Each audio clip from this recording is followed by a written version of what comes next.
Hello, everybody. I found a short intro because we're late. Sorry about that.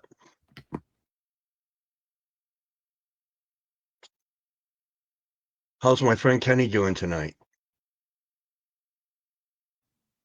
What's up, man? I was just sending Grizzly a message real quick, man, and not much, dude. Just been doing a ton of editing. I actually almost have 90% of one video done that I can pop out afterwards.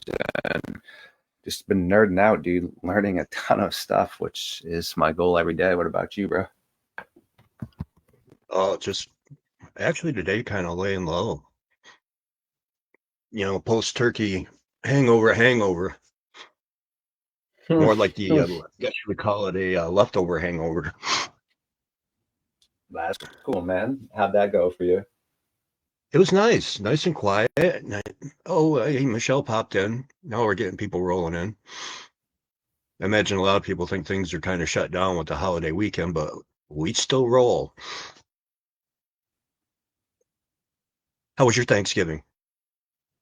It was good. I got to chill with my little brothers and my sister-in-laws and my nieces and nephew, but 70% of them were sick, yet knocking wood. I mean, I really don't feel any different than I did yesterday. I haven't really felt the best this weekend. Yeah, my nose was a little runny, so whatever, but it was good. Yeah, man, a ton of eating. And then I actually got two videos out too that day, which was great. One with the Miss Jessica Jones, of course, and then oh yeah, my buddy Steve Stockton. So great stuff, man.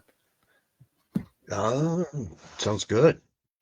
Let me pop out for just a second. Grizzly's, oops, trying to pop through, so let me talk to him real quick.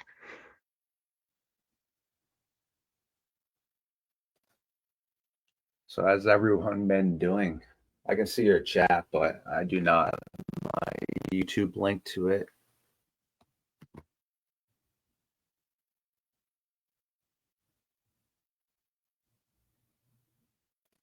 Right, straight up. I mean, I love my nieces and nephew, but I do not have children. I'm not about that life. But if I do ever want to go hang out with, children and get them wound up and be the cool uncle, got those options. And like I said, my nieces, two of them, the 5-year old and 3-year old, are my hairdressers. So they like to get all the cool colors up in my hair and everything.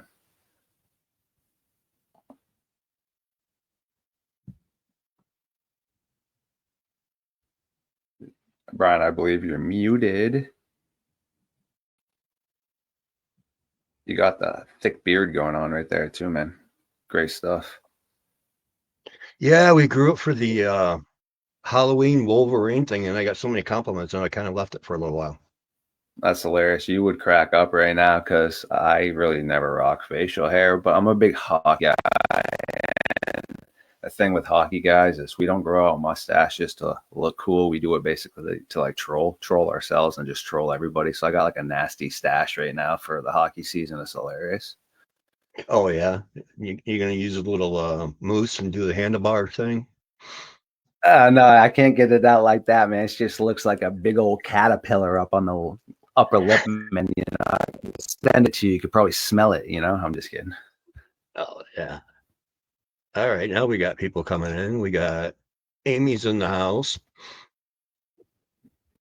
Roger, and Curtis. So now people are starting to roll in for us with a very good topic tonight. So how else is we're on the mustache thing, and we got a couple of guys that come in that literally have I don't even remember the cartoon guy that had the with the whip on the end almost. Yeah. We got a couple guys that sport that. It's like, man, That's pretty funny. My roommate's grandfather was watching some, I don't know what it was, either an auction show or somebody that goes through and buys like lockers. I have no idea. Something I would no interest in. But either way, one dude on there had this. Yeah, he like rolled it up on the side, so it was like a circle. So he got that nasty stash, but then it literally went all the way around in little like circles, like glasses. It was pretty hilarious, to be quite honest. People do get creative with body hair. Like I just do it with a stash for hockey season to be, like a troll, because that's just what we do. We either grow out nasty stashes or nasty beards, but most of them just grow out like the dirty stash, like hardcore. That's a tradition up here on the deer hunters in Michigan. They grow out the beard till they get a deer. Yeah, exactly. Once the hockey season's done or whatever, get it off once your team's like out of the playoffs. But yeah, once everyone's ready to roll, you gotta rock the stash or the beard for sure. We got a Comic Con coming up in, what is it? Weekend before Memorial Day. So I want to be old man Wolverine ready. That way we'll trim it up and then get that little right down the middle. We'll be brave and get the little what the heck do they call those? Not handlebars, but the big bushy sideburns that come right down. The chops. Yeah, there you go, mutton chops. We'll both pull mutton chops Wolverine for a day, and then I'll shave it off before anybody else sees it after the costume contest. No, just sometimes you gotta do it. I mean, I'm even willing to just kind of chop a little bit into the mullet for my hair just for the hockey season, just to be that grubby with a stash in the mullet just for the Bruins season, man. Just because that's what we do, man. You just try to look like a hockey player. Well, I got a buddy that has his own unique style where, he actually did the strip down the middle here, and then he's only growing the very corners on the mutton chops. He's not letting the rest of it grow. So this is down to here, and it looks like two big snot sickles hanging from his nose. But he's doing it his way, so.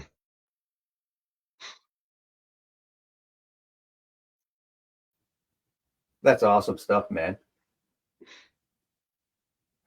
How's Swift doing? Did he have a good Thanksgiving? Hope everybody here had a good Thanksgiving. That she did, but remember, we got to be careful. I don't want my door being booted down, right? So come take my best friend away from me. Gotcha. We don't need a peanut reoccurrence. No, I didn't know that happened in the past. I'm sorry. So on to other ones then. My little sidekick, I gave him his own Thanksgiving dinner, and then I go in there and catch Elaine's family feeding him too. So my 3-pound dog turned into about a 10-pound dog until all that goes through him.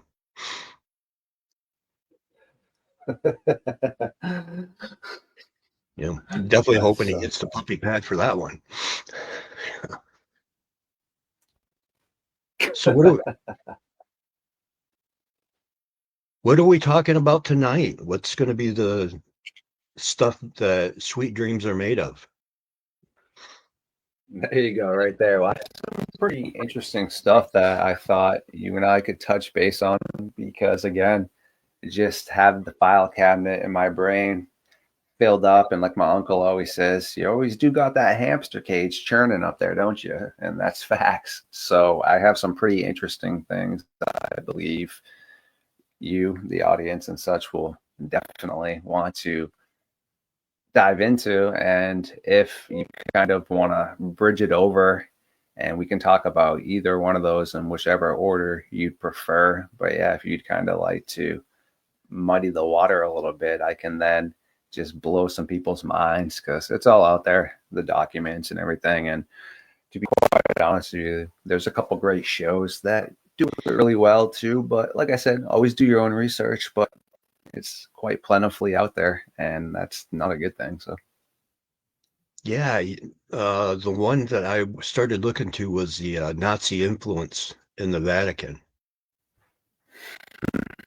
which was pretty interesting. Yeah, that's I didn't realize stuff. Yeah, I mean, they had a treaty at first, and then that treaty went out the window because the Vatican had denounced the Nazi Party, and then the Nazi Party turns around and shuts all the Catholic schools in warship down and everything else. And then there's the story of is it Night of the Knives, I believe, where they went through and just help the Catholic people reach heaven a little faster than what they were probably meant to be. Most of the leaders, from the sounds of it, was pretty gruesome. It was like one of those things you see in old horror film where in one night, they go through and like serial people just go to town without stopping. So I didn't see an exact number, but I think it was 30% of Germans were raised Catholic. So any of them who were leaders at that time left the world before the war really even got rolling. So wartime, I'm sure it got much worse. Yeah, some pretty gnarly stuff right there. And I don't know if you want to answer some of the questions you got rolling up in there, or if you want me just to start diving into that part, or because that's longer, like I said, we can also leave that for the second half. I mean, the thing about the Russian slash German zombies is pretty dope, but it's also like a quicker thing. So, like I said, however you want to roll, man, doesn't matter. You pick. I picked last time, so I like to share the wealth. So we're gonna start first with the whole terminology of when everyone thinks, even in video games, World War II, you got your Nazi zombies, and yeah, it's kind of stuck, right? That just goes hand in hand, whether it's been movies or TV shows. Well, there is a grain of truth actually to the occurrence of that. During World War II, the Russians, there was, I don't know the exact number, but it was a pretty small group of them, were in this more or less kind of modified castle that had an advantage over this land area where the Germans kept on trying to come and take it because they wanted that positioning, but they were failing just because the Russians had the advantage. Like I said, it was hard to get to, and there was also the fact that they were up higher.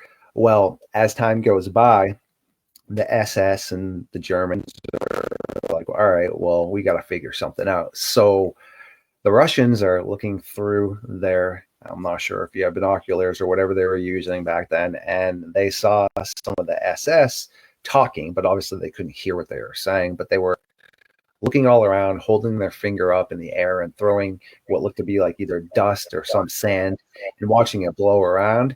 So at this point in time, the Russians really had no idea. They were like, all right, well, what the heck?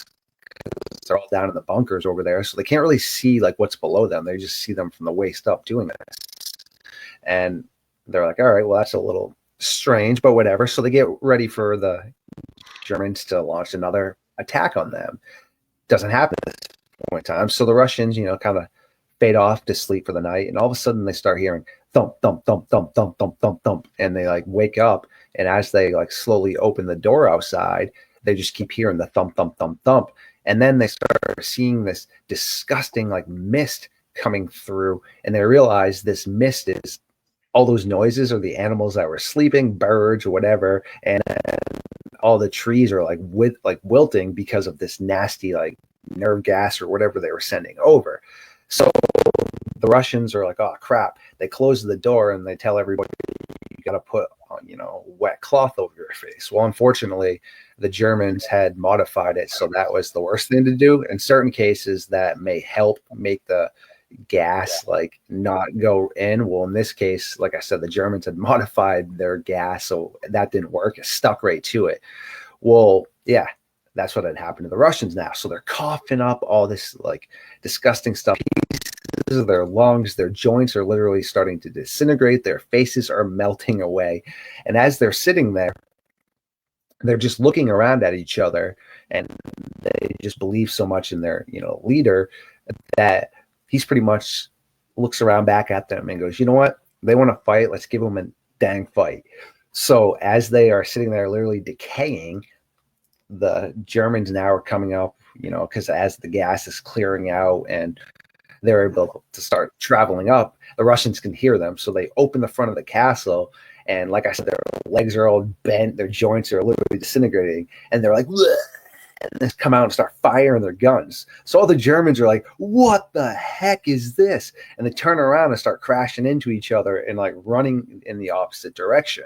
And as they're running, they then begin to trip over each other into the barbed wire. So the Russians slowly like walking at them all decrepit go up and start like unaliving some of them. Well, one of the Germans that was caught in the barbed wire had taken his bayonet and like shoved it like through the general. Well, obviously they're not feeling any pain at this point in time. They're literally the walking unalived, and he just turns around and then smokes this other guy, and they pretty much push all these Germans to run away. Obviously, they met their end after from all the gas that they had inhaled. But I just found that so fascinating, so messed up, but just so cool all in one.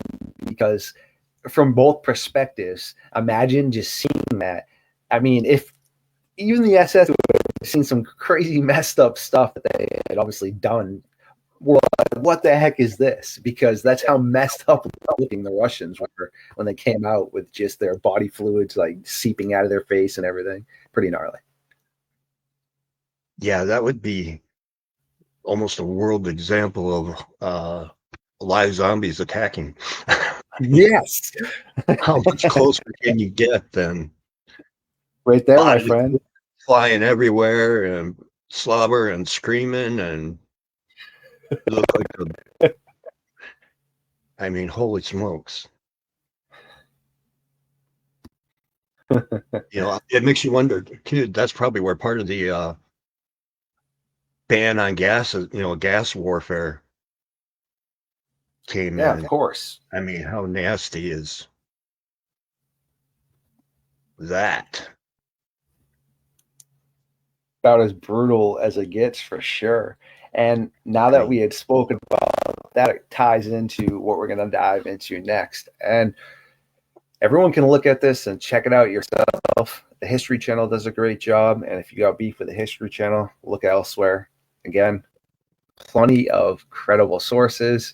And the documents are out there because I don't know the exact date, but recently the United States suits released all kinds of documents from World War II, and it showed like things that the alphabet boys on both sides were following, tracking all the Nazis down into Latin America, South America, and all this stuff, and also how Stalin believed as well that the Manchurian never passed away in that side of that bunker.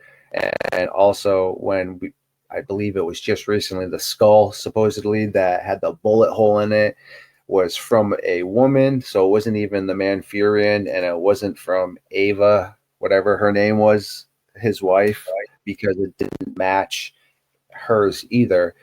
So there is literally, like I said, a whole entire trail that shows from bank accounts to documents that the Vatican was heavily involved in all of this. And before you want me to proceed, if you have any sort of input or questions, go ahead and fire away, man. Well, somebody asked an interesting question. Let's see if I can find it back here. And it makes me wonder, too, why it always seems to happen. Why are Catholics seem to be always on the bad side? No matter which way. Well, since I am not just going out and speaking this and someone asked me this, I guess it's okay for me to give you, this is my opinion. Okay. So yes, 100% Starbucks' opinion. I'm not dragging anybody else into this that you asked me this question. It's something to do with the way just religions are set up. I mean, even when I start to dive into some of the stuff with the Vatican and how some of these other world leaders were helping the Manchurian and basically were setting up their religions based off of how he ran his and such. And it's a way to control and suppress people. Again, I'm not here to tell anyone about belief systems, but just think, right? If you are here and you tell somebody that they are going to an area where they're going to burn forever because they want to say, I don't know, put colors in their hair or such, or and you beat this into them, you install fear, so you also are able to kind of control your audience. That's, I guess, as far as I should probably go. Yeah, unfortunately, even if we give our own opinions, a lot of people seem to get heated. Yes. Heated at everybody associated with you, your family, your dog, your fish, because of your opinion, you know? It's okay. I feel like there's a difference, you know. Again, as a Yeah. journalist, like everyone has an opinion. So, see, I wouldn't have stated that unless she had asked me that, you know. So, again, that's all my goal, though, is to answer questions. If someone has a question, you don't answer it honestly. What's the point of answering a question? Correct. Yeah, exactly. You know, they're asking for your genuine opinion, and um, you can do one of the two things. You can honest, or you can blow sunshine up their butt and tell them what they want to hear. I'd rather just I'm be about honest. that. Exactly. Yes. You know, and the crazy thing is, it seems like the most volatile one, because it seems like now that, you know, the election's over, people have calmed down. But while the election was getting ready, that one topic alone separated so many people and created so much hate and chaos and in people's lives. It was just insane. But then all of a sudden, you know, that one thing's done, and now things are just back to, you know, whether or not I still owe you $50 if you're mad at me. Right, my friend. Yeah, I mean, people get upset at me because I'm just all about peace and love, man. So people get ticked off about that, which, hey, whatever, man. I mean, it is what it is. But go ahead and get mad at me because I'm chill. You Yeah, I always like that. It's almost like they can't stand the thought of somebody being calm, so you got to try to light your fuse somehow. know, right?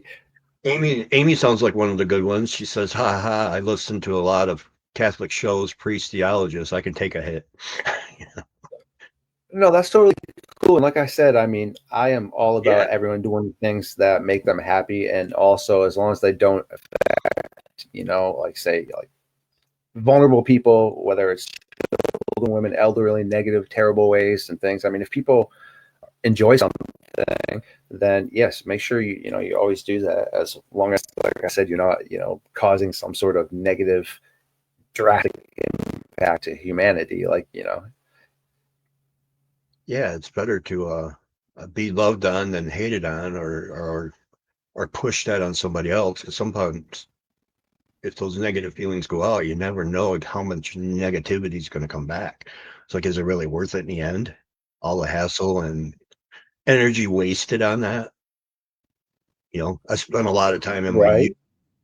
you know, as somebody, you know, we're going back a few years here now when I was, you know, a whole lot younger and just a little less wiser with teen testosterone flowing through me. You know, somebody jumped one of your friends, you jumped on them, made them regret jumping your friend. You know, but the problem is, you know, some people like me would wait weeks for that opportunity to jump back. So it's better just spread love, knowing that love's coming back to you. Trust me. Right. It's so true, man. I mean, somebody got mad at me the other day because I was meditating. I mean, whatever. Again, to each their own. But again, because I was trying to be chill, someone's upset. No, chill. You weren't chanting or anything while you were meditating, were you? No, just sitting in a room listening to some very cool Nordic Native American type like flute music and just, cleaning out some nonsense in my mind and just figuring, what I wanted to think about, what I wanted to learn about, and what my next kind of steps were. Just traditional stuff. It's amazing what people will trip over. you know. Right. I've had discussions with people who actually kind of get irritated with me, even because they want to know my, like playlist. What am I listening to? Because they see me hitting the weights hard, going to failure. You're doing those power shows. I'm like, well, holy cow, man, it must be inspirational. What are you listening to? Alanis Morissette, you know? And it's like, what? How can you, like I'm pulling their leg or something? It's like, dude, Right. you didn't ask me what color what the meaning of life was. You just asked me what was on my playlist. Why are you so tore up over my playlist Exactly. in my head? Why are you so, yes, why are you so mad? That's hilarious. And some of the stuff though too. So this is, like I said, all facts though. And when you look at how World War II is unfolding, and even World War One, let's start here also in the beginning. That during these time frames, the I'm not sure what they were called at this point in time because they weren't truly the SS, but they still had that type of Manchurian attitude.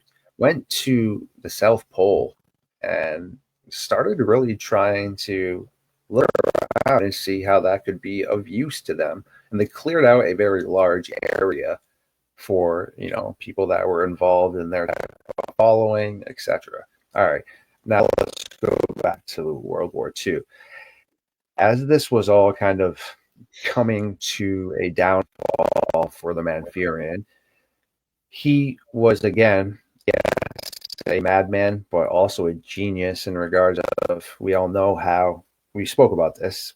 A country the size of Texas was able to pretty much take on the whole world with crazy advancements. And I mean, still to this day, he has influences, whether I guess we like it or not, meaning Volkswagen was created by him, Mercedes, the Autobahn. So again, I mean, yes, this is a man, but when it came to strategics, mechanical advancements, and what I'm going to state next, he was definitely intelligent. The Manchurian had set it up where if Germany started to fall, which there was a very high probability because he started to notice, the extra air raids and everything else that was occurring, there was going to be a pretty easy way for him and all his buddies and stuff to more or less escape without totally getting like caught. There was a risk, and what they started to do is, at the point in time, the leader of Spain never truly joined on, but he was a huge supporter of being friends, even though he stayed neutral of the Manchurian. He spoke very highly of him in the public and such.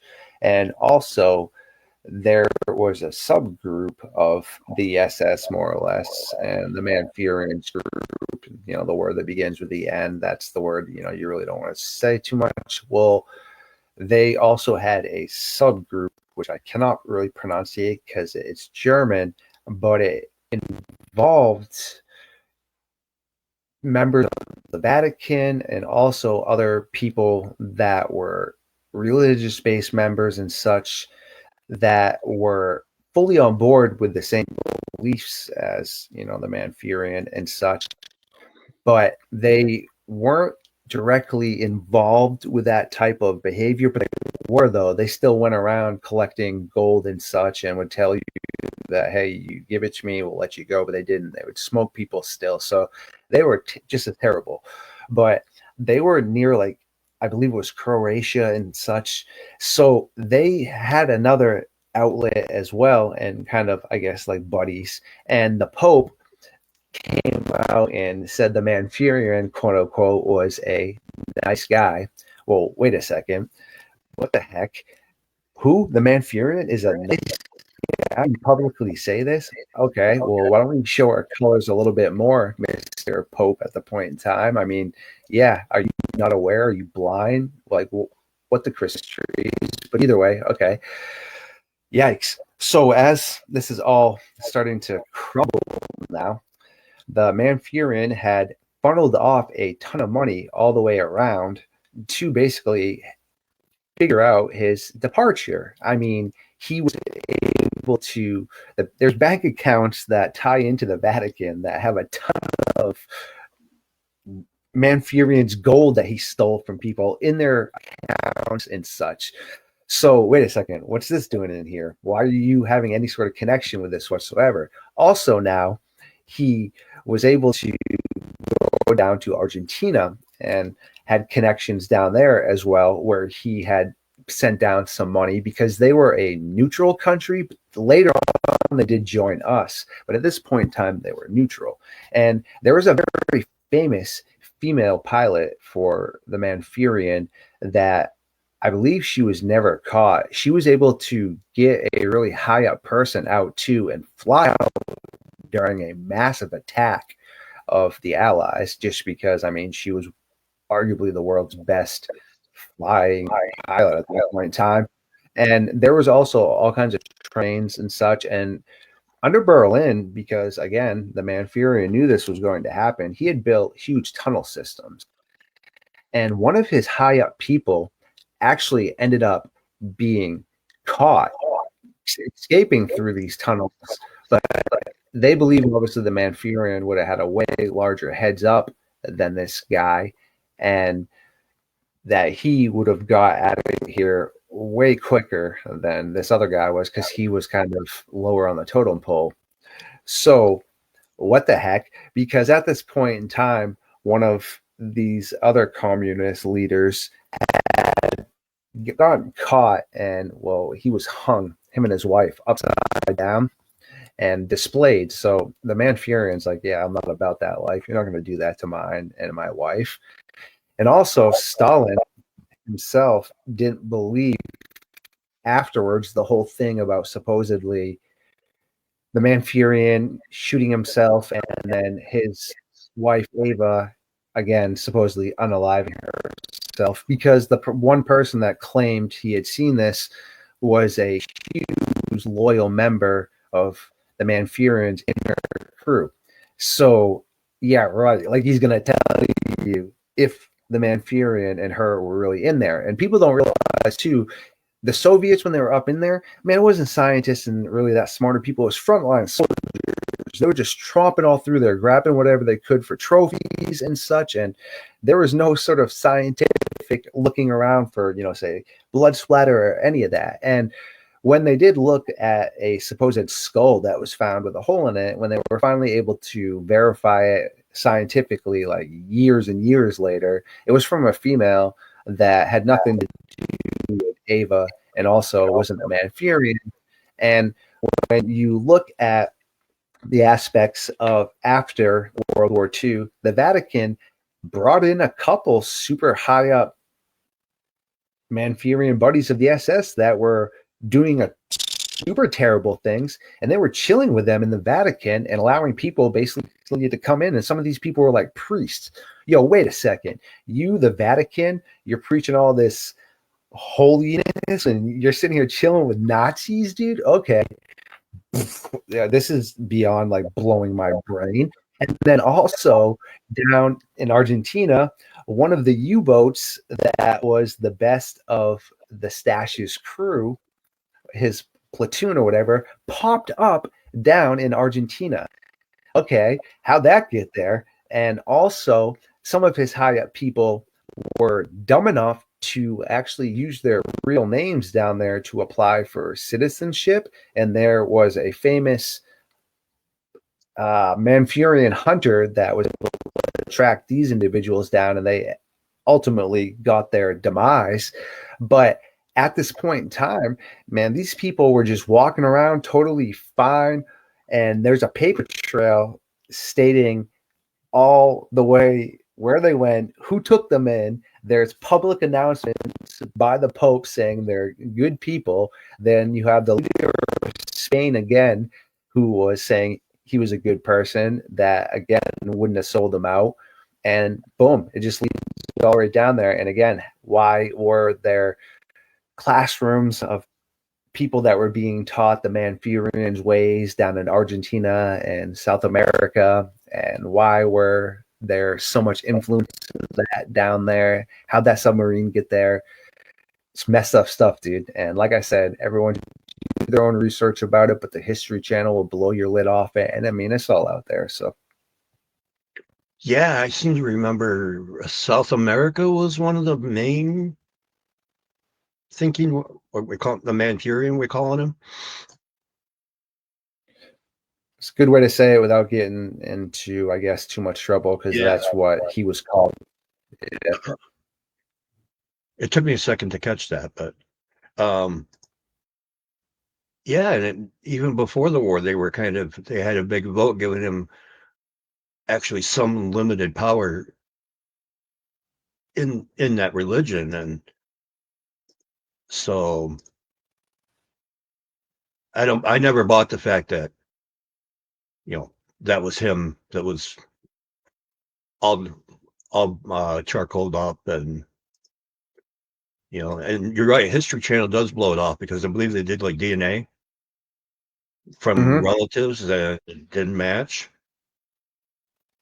Yep, that's what I'm saying. So when people talk science, when I speak about anything in general, I'm about science, okay, and logic. So even everything I just said and like what you just said, yes, it's all right there. And again, what did the churches do for the Jewish people that were literally burned alive? Nothing. Again, nothing.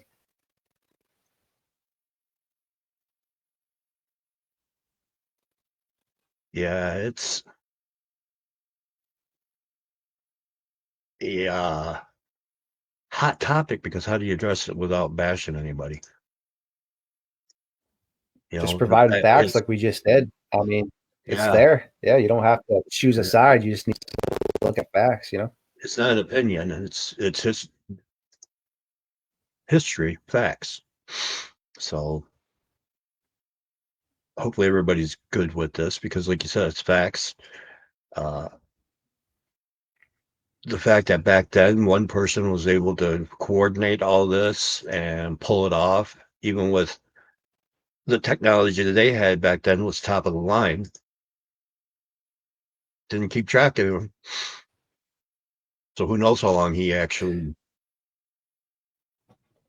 you know, hung around, and heck, who knows? He could still be hanging around down there in South America somewhere.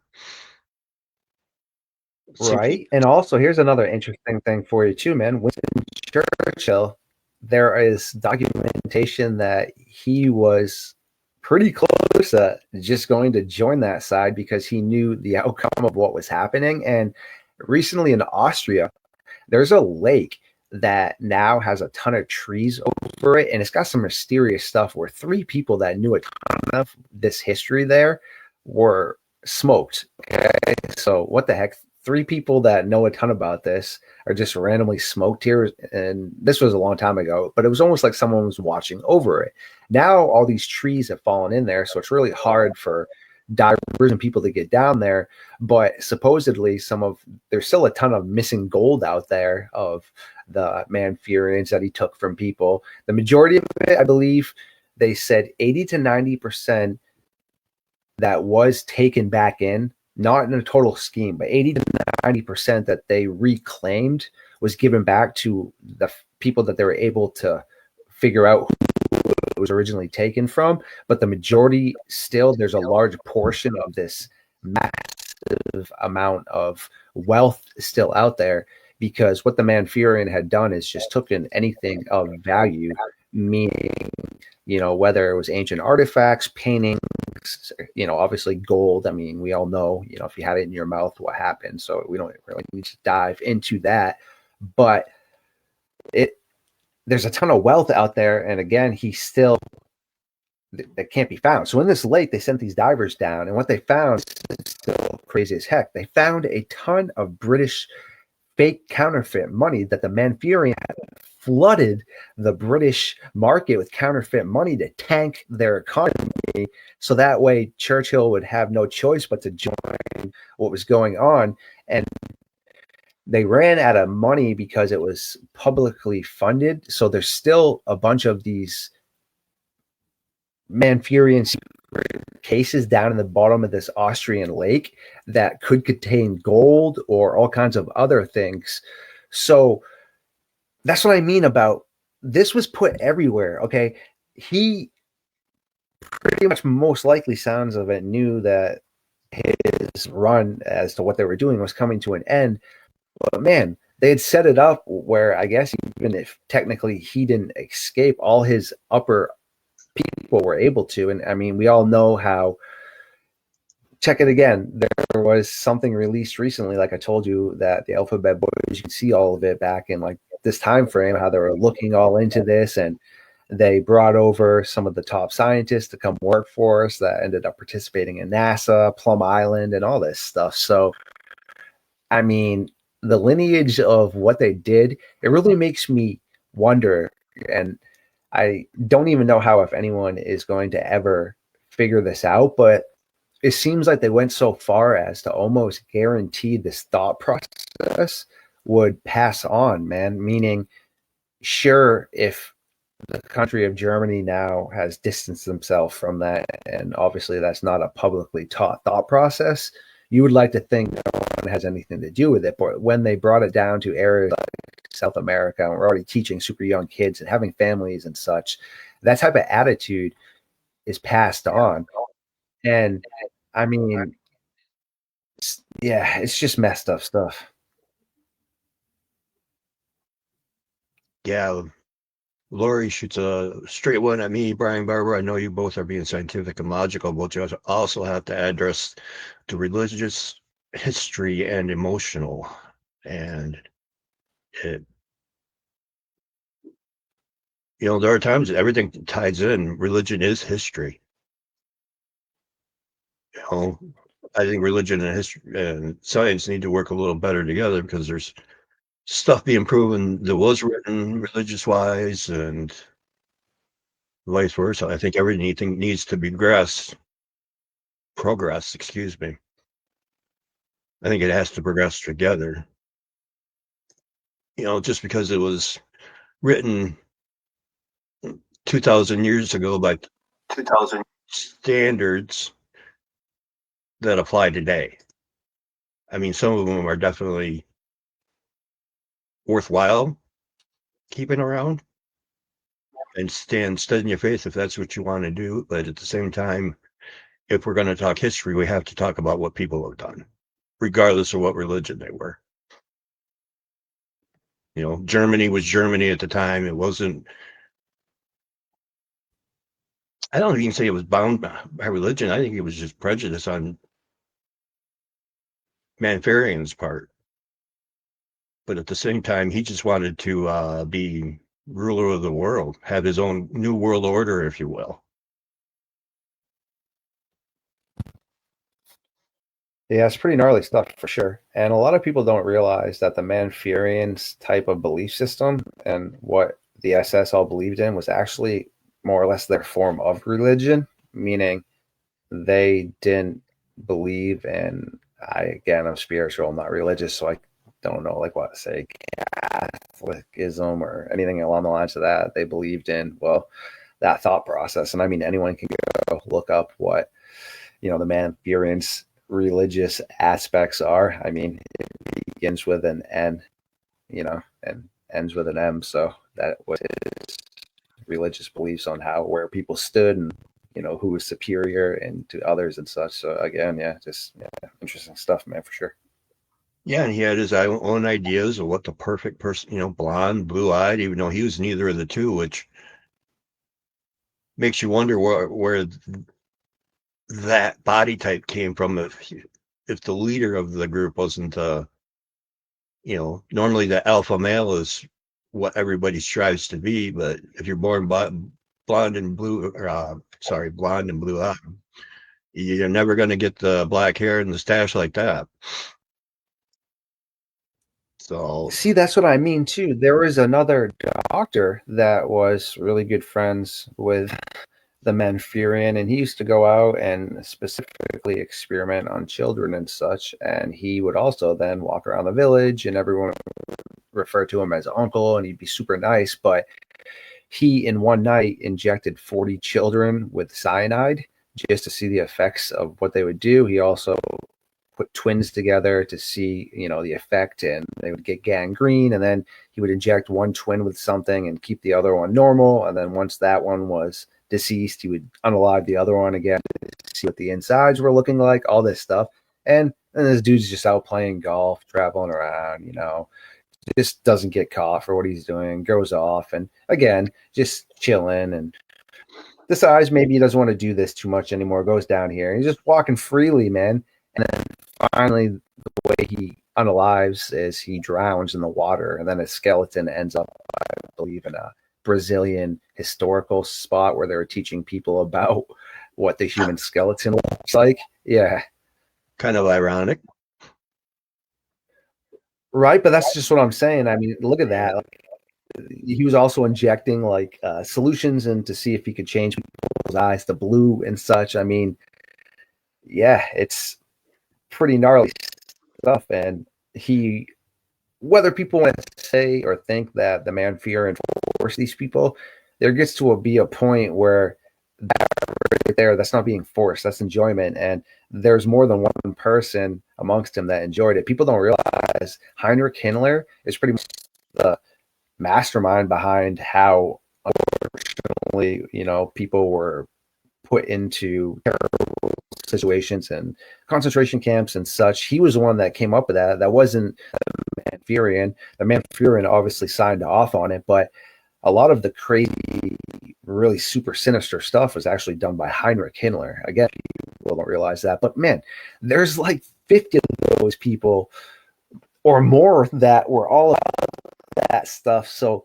that has to dwell deep. And then again, you have to keep in mind that if people were married to that, sure, I guess in theory, the wife might not have fully been into that. But then if she escapes with the children and they move down to South America, whatever, that stuff is passed on. So it's really interesting, man, especially when you see all the proof that they did live on and they're still thinking those ways. It's really gnarly stuff, man. Yeah, and the fact he was a madman. I mean, I hate to give anybody credit, but not really credit, but just a statement. How's that? Am I giving this guy credit? Um, he had the power to win people over with his speech, because I always wondered how one man could influence so many people. I mean, we elect the president. This guy managed to talk enough after the loss of World War One and sound good enough that people began to follow him. And a lot of people began to follow him. And if you ever listen to the translations of his speeches, I mean, they were incredible as far as motivating people to do what his idea was.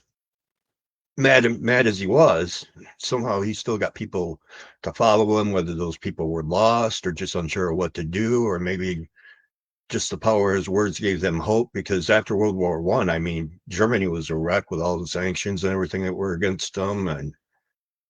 But to me, that's kind of, is that still happening somewhere where one guy is got that same power of speech and building up his own little,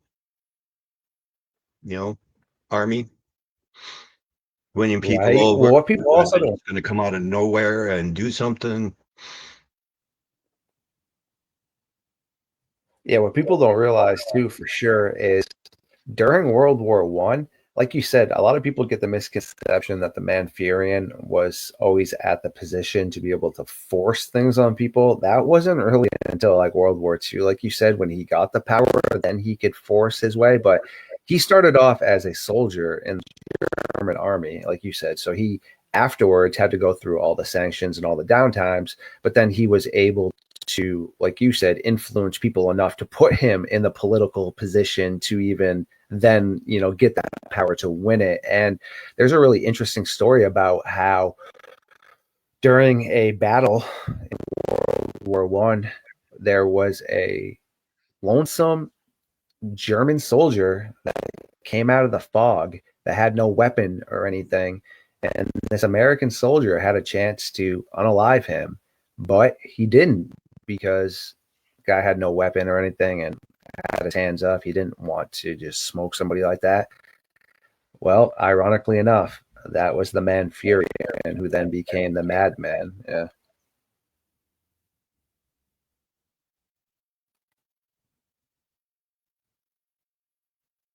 and thus history was born. I mean, it makes you wonder where that timeline goes if it had gone the other way with that interaction.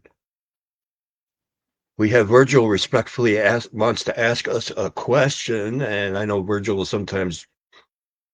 I've seen chat, so I know sometimes these can be.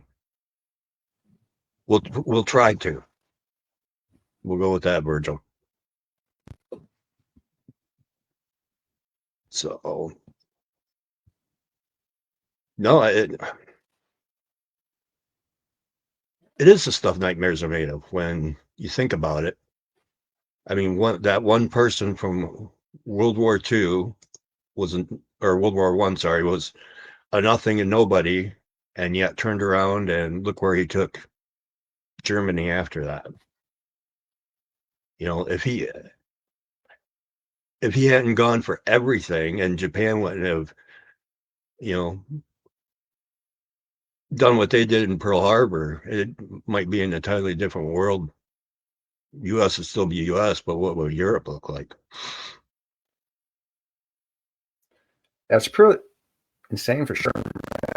I mean, just the whole thoughts of that. And like I said, I always just deal with facts, man, and things are all out there. It's all right there.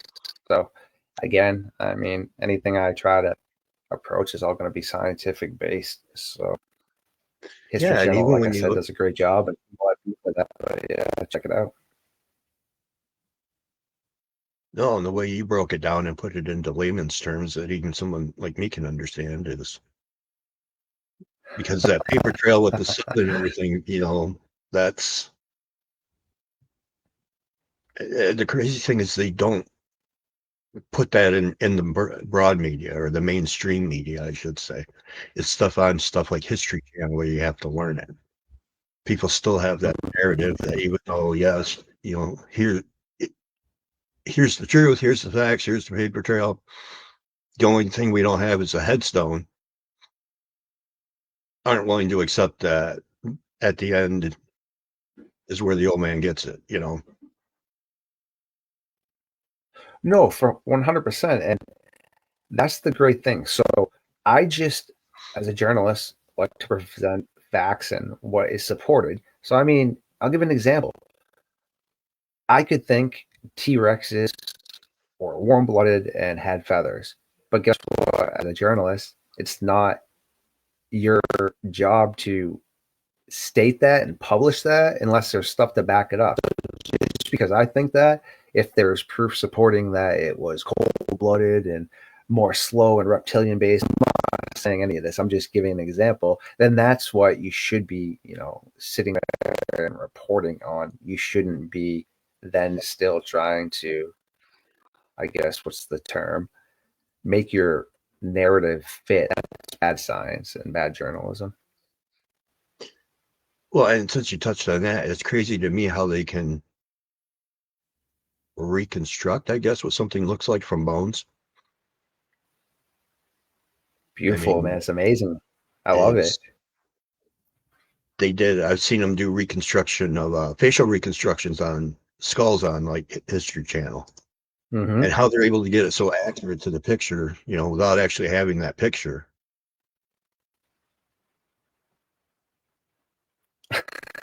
Crazy.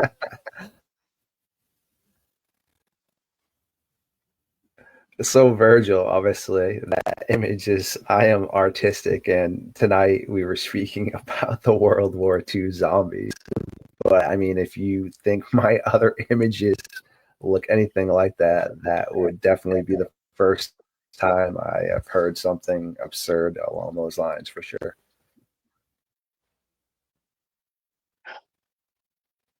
Good old Virgil.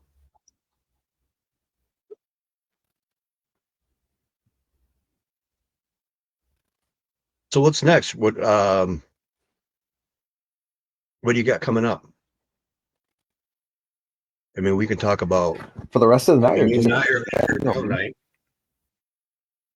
So you know what we're going to be diving into? We're going to be trying to figure out some science with the strange missing persons issues and all that. And I got a ton of great things cooking up. I mean, I already got my weekly shows with you. I got my weekly shows with the Cryptid Huntress and Barbara Hartman, and also now I got one with Steve Stockton, and I got all kinds of people that I'm loading up with. I mean, get this proper so I don't leave anybody out. I got, William White that's coming on bi-weekly. I got Dogman TP Hunting. I got Dennis Carroll. I got Robert Prevost, my friend Dirty Birdie, Ryan Tremblay, May Koo, JJ Messenger, and Ernie Davio. I mean, those are all on bi-weekly, so I'm just setting up to see when they all want to pop on, what they want to speak about, and I got to finish editing some videos and also finish learning about the Utah Raptor.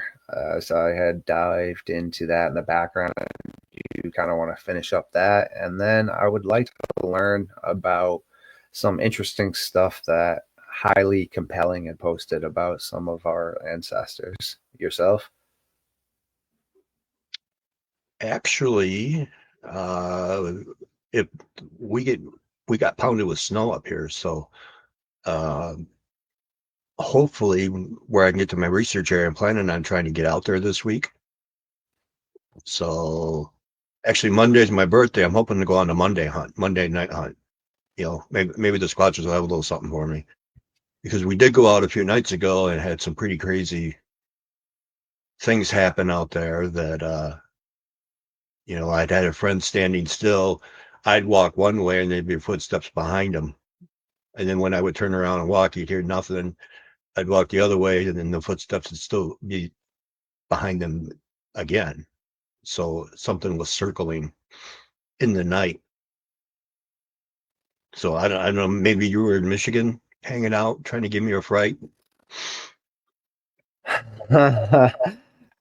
Twisted, thank you. I appreciate you. Yeah, you know how I'm always staying busy. That is for. And man, I wish I could do that, dude. I wish I could troll you like that. And actually, speaking about that again, so I'm a huge believer in the whole Sasquatch thing. It's not even a question in my eyes. But again, there's proof that the original term Bigfoot from those people that was hoaxed at that whole lumberjack site. I mean, we're talking about the Native American culture, speaking about it. There's no, like I said, no argument. It exists, but I'm talking about the modern day term Bigfoot, because these two brothers, one of them was a heck of a prankster, and then they got their, I believe, nephew to come in on it and put the strange tracks at the lumber site and move the large tire over there and put the strange tracks by it, also the 100 or 400-pound barrel. And on one of their final moments on his bed, he admitted to his children and stuff that he had partaken in it, and he also showed the shoes that they had used. So that's what I mean about just presenting evidence and fact. Okay? I do believe in Sasquatch, but it's important to also know the truth that some of these more infamous type activities are, well, potentially hoaxed. I mean, you have the whole instance at, I believe it was Ape Canyon, where those supposed miners slash hunters were attacked by what was perceived in their eyes to be Sasquatch.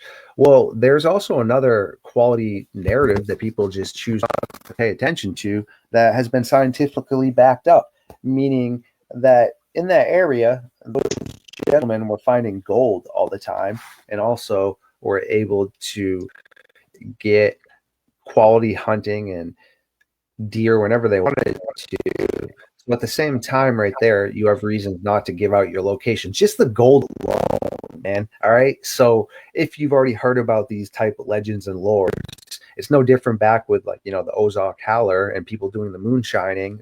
They used to howl back and forth to each other to scare people that were coming in, but also, again, to alert each other, but to just be the Ozark Howlers. So, okay, if that's been hooked to a portion right there, what the heck? These guys are finding gold, man. Like, you're going to tell me right now they were not going to say some sort of crazy monsters are up in the area.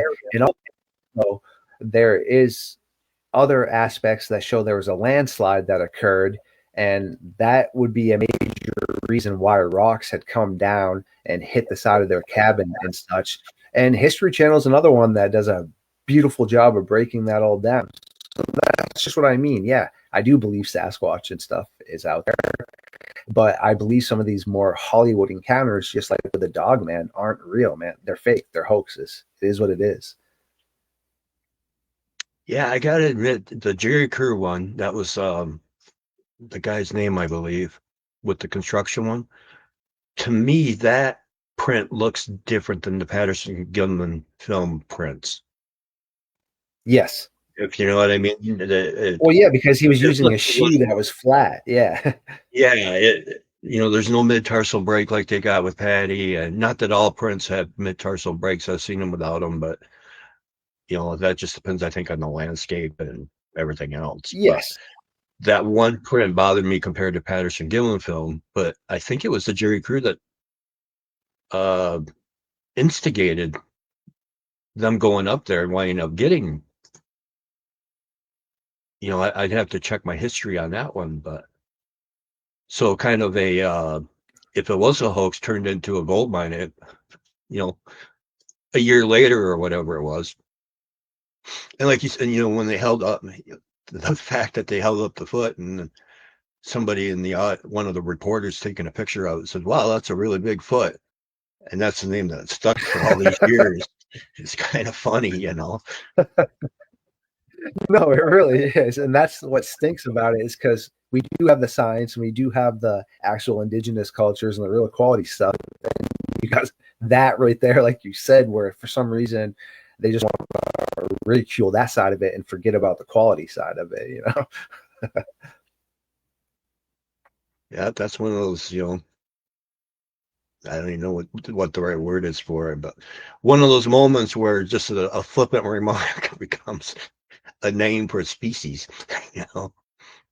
Right. And again, so here's two interesting things. First off, and if I do forget, remind me, because it's going to be about Florida and the apes down there. But there was an indigenous man. I can't believe it. I mean, I can't remember where it was, but he, for his beliefs and what he wanted to do, would dress up, covered in animal skins and walk around in the forest and stuff. And people would see that and they called all around, out to the local sheriff and stuff, and he knew who the gentleman was. No problem with the guy at all. Guy was doing nothing wrong. But that just shows you right there too about how there are aspects of people just assuming that would look like a Sasquatch and called that in. But also, there's a place down in Florida. I can't remember where it was. Like, was it 92 or something, when there was a massive hurricane down there?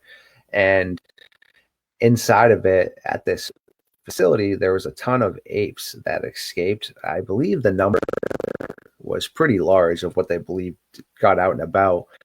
And you have that picture of what looked to be like an orangutan down in the skunk ape area and stuff like that. And it's pretty interesting stuff right there, man, because apes are extremely adaptable. And Florida is an area that really hasn't changed environmental wise for quite a long time. So that also ties into a lot of it right there. And I mean, and also back during the old school Tarzan shows, this is awesome that he at least did this instead of unaliving them. But I mean, I guess if he was to done it correctly, he should have brought back the truth about bringing these animals back to their actual habitats. But he ended up letting them loose down in Florida, which was pretty awesome because he at least let these animals out.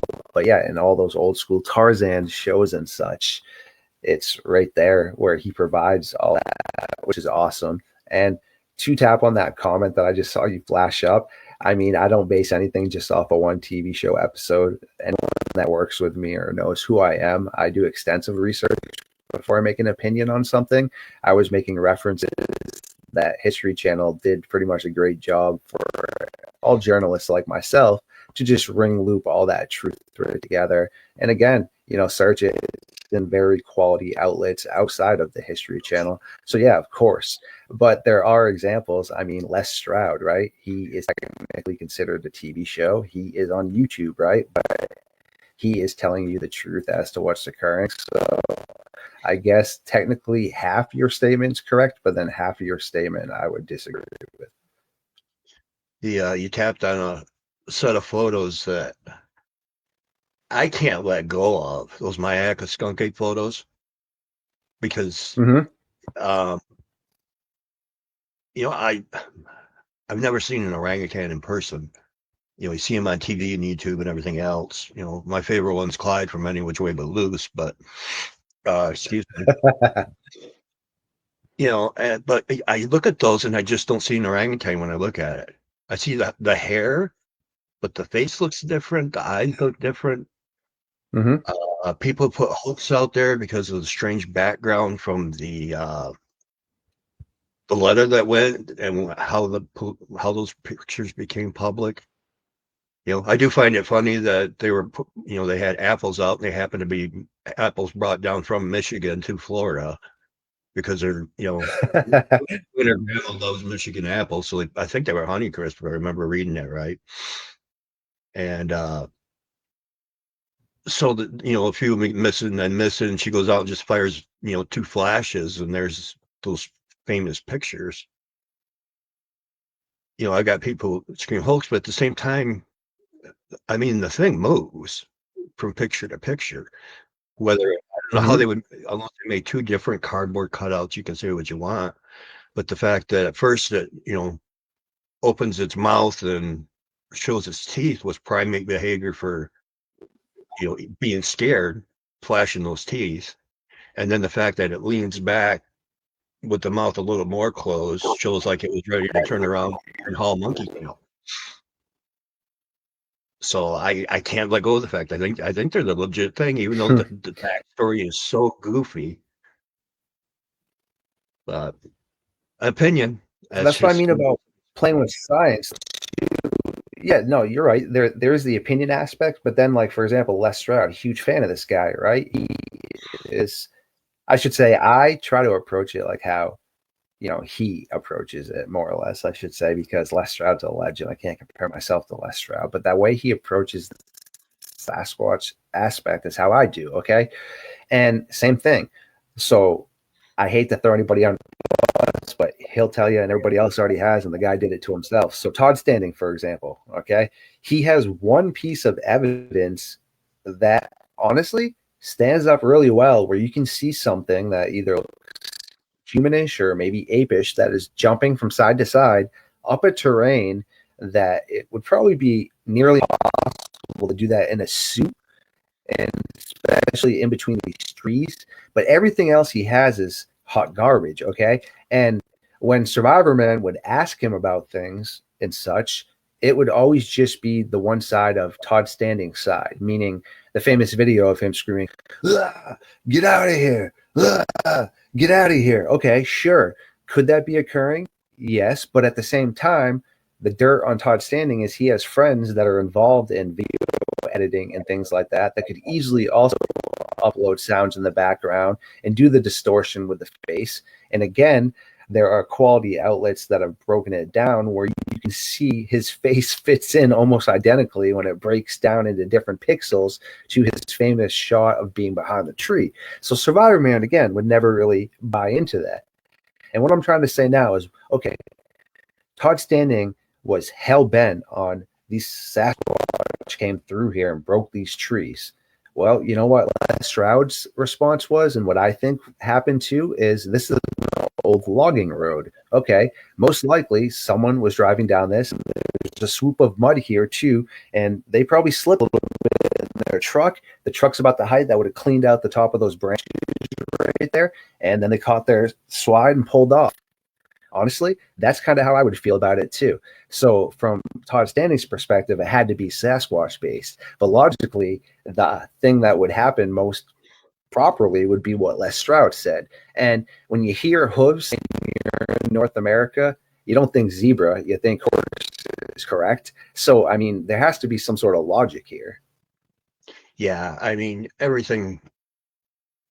You know, when I go out, mine I don't have Bigfoot on the brain, and since we're talking about Todd Standing, I'm gonna jump on board and beat this horse.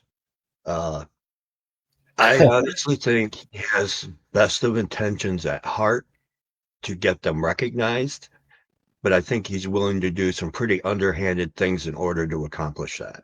And the fact that he's out there Was hoaxing, I'm screwed sorry, himself. Yeah. that freaking Muppet that looks like his puppet face on a 2x4. I mean, come on.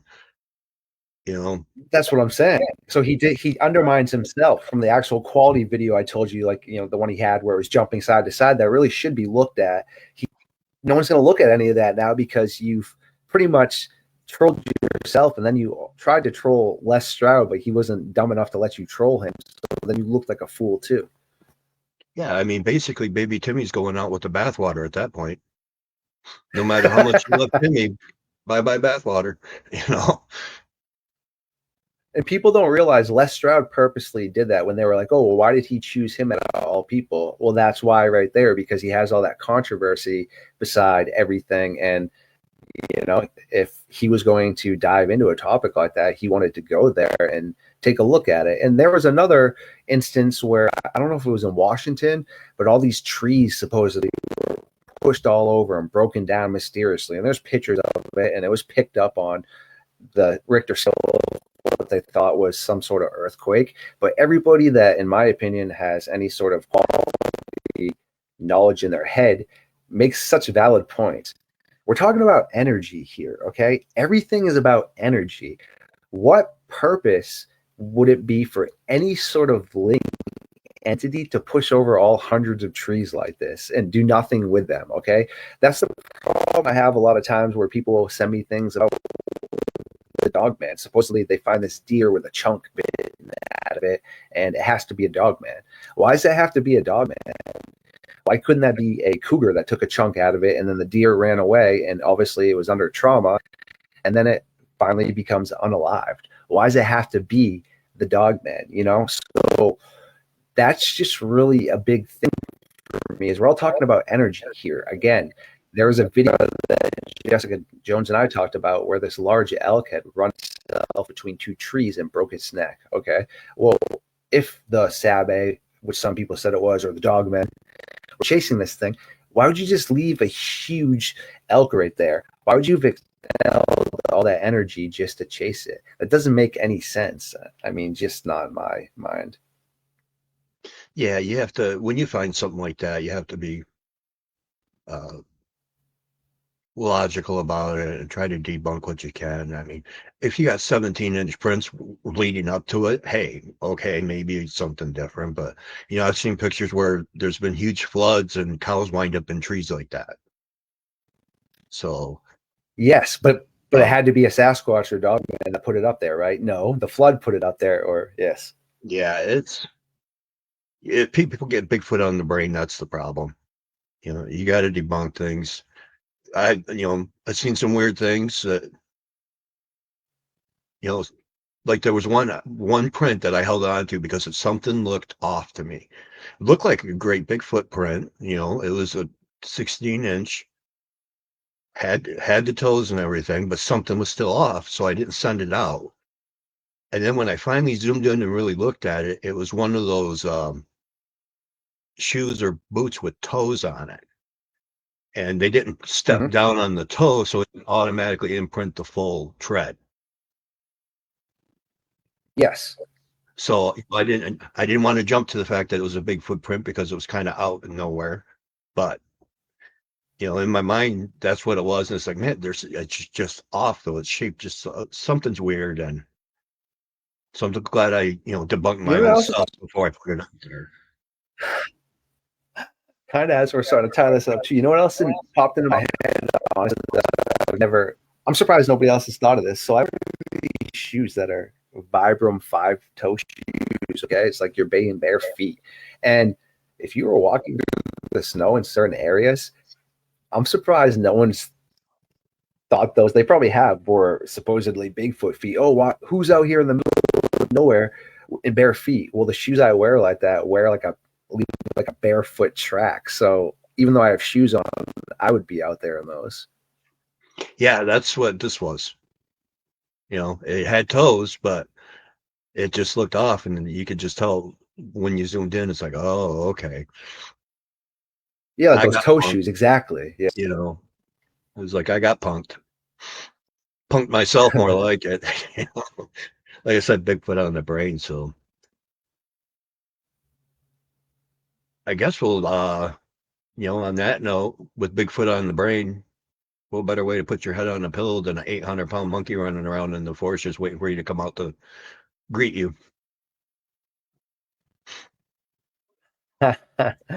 Straight up nightmare stuff, man, for sure. So I don't know if anyone has any questions about anything or anything they would like to address. I've been trying to keep a close eye on it. I haven't seen too much. Virgil asked about asking a question, but for better or for worse, we didn't get that. We got a Taylor Swift story instead. But it was a good one too. Anyway, I can't thank you enough. This was fun tonight, and a whole lot of stuff that learning and then getting off a little topic and having even a little more fun. So it's nice we have an open forum where we don't have to stick to one thing in particular. And if someone in chat has any ideas, feel free to hit me up on Facebook, or Kenny, how can anybody get any ideas or comments, wishes to you? I mean, I am trying to really get my YouTube grinding. So, I mean, the best way to support me would be tuning in over to Midnight Lycanthropy on Star Fox Radio. I mean, everyone can find that link pretty easy.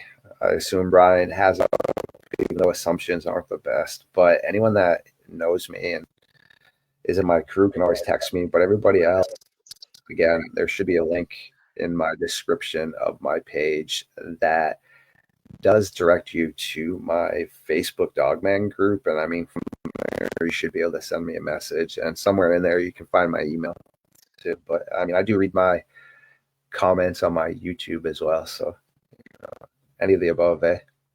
Yeah, sounds good. Little Twist has got a good possibility here with the Jersey Devil. That one's always baffled me. So maybe we can tap into that. Yeah, there's some interesting stuff in that too. Yeah, that ties in actually with the Man Fury and a lot with Castle Hauschka and how he claimed when they were summoning up things from that deep, dark black hole that some of the winged entities they described look a lot like the Jersey Devil. So interesting stuff for sure. All right, my friend. Well, as Grizzly says, coast to coast, around the world, and to everybody in between, have a great night.